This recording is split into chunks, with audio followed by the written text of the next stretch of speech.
ہم حسین کے پیروکار ہیں جنہوں نے یزید کے اقتدار کو کبھی تسلیم نہیں کیا.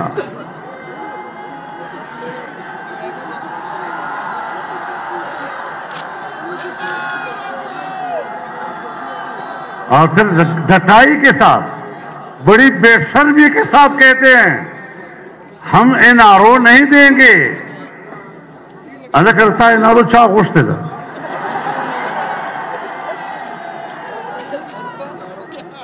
اس کو بتو NRO گواڑے انشاءاللہ نبے درکو کو خوش ہوا. NRO ہماری ضرورت نہیں.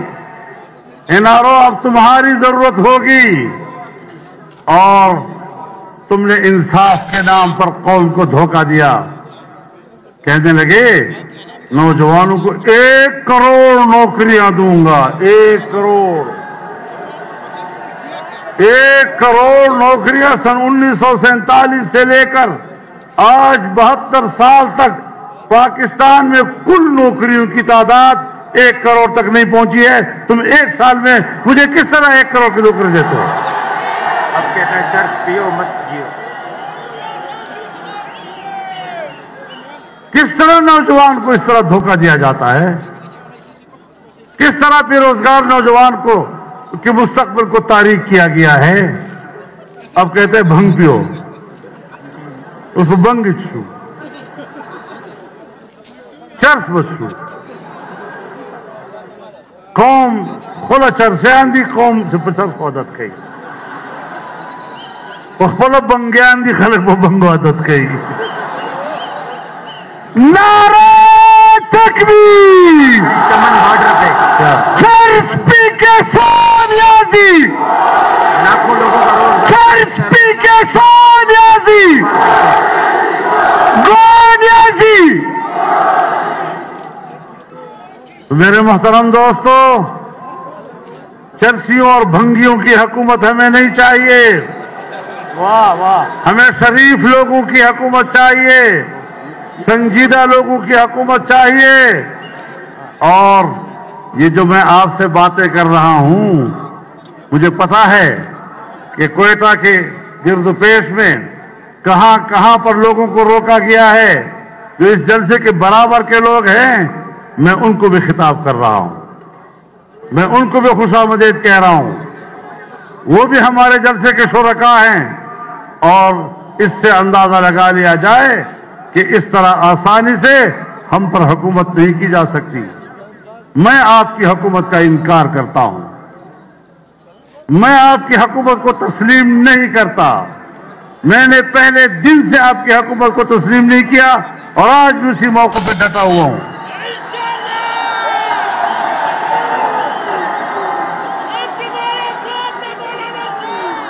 تم نے لوگوں سے روزگار چھین لیا ہے. تم نے 1 کروڑ نوکریاں کیا دینی ہیں؟ تم نے 26 لاکھ سے زیادہ برسر روزگار ملازمین کو ملازمتوں سے نکال دیا ہے. آج بھی اسلام آباد کے ڈی چوک پر کبھی ٹیچرز آ رہے ہیں, کبھی سوشل ہیلتھ ورکرز آ رہی ہیں, کبھی کوئی طبقہ آ رہا ہے, چیخ رہا ہے, چلا رہا ہے, اپنا حق مانگ رہا ہے. تمہیں ان کی چیخو پکار وہ آسمان کو جا پہنچی, لیکن تمہارے ایوانوں میں اس کی آواز نہیں سنائی دے رہی. ریڈیو پاکستان سے ملازمین کو نکالا گیا, 2-3 دن ہوئے. PIA سے ملازمین کو نکالا گیا, لوگوں کو بے روزگار کیا گیا. اور ابھی آپ کے سامنے خواتین اور معصوم بچے کھڑے تھے جو کتبے اٹھائے ہوئے تھے, اپنے پیاروں کے لیے کہہ رہے تھے کتنے کتنے سالوں سے یہ لاپتہ ہیں, خدا کے لیے ہمارے پیارے ہمارے حوالے کیے جائیں. لیکن یہ شقی القلب قوتیں جن کے دل سیاہ ہو چکے ہیں, جن کے دل پتھر ہو چکے ہیں, انہیں انسانی حق کی کوئی قدر نہیں ہے. میں انسانی حقوق کے عالمی اداروں سے کہنا چاہتا ہوں کہ اگر آپ واقعی انسانی حقوق کے لیے کام کر رہے ہیں تو پاکستان کے اندر یہاں پر جو انسانوں کے ساتھ ہو رہا ہے اور یہاں پر جو انسانوں کے حقوق پامال ہو رہے ہیں آئے ذرا اس کا آپ خود حساب لے لیں۔ میرے محترم دوستو، ہم کیا بات کریں؟ وہ امریکہ جو سمجھتا ہے کہ ہم پاکستان کے آقا ہیں، ہیلری کلنٹن نے چند روز پہلے اس کا انٹرویو منظر عام پر آیا ہے اور اس سے پوچھا گیا کہ ڈیپ اسٹیٹ کس کو کہتے ہیں؟ گور ریاست چشتوائی پہ جواب کی اور توائی جو حکم دے کے وہ جواب میں کہتی ہے کہ جس ملک میں فوج اور ان کی جاسوسی ایجنسیوں کی حکومت ہو اور اگر ان کو چیلنج کیا جائے تو پھر لوگوں کو پکڑتے ہیں، لاپتہ کرتے ہیں،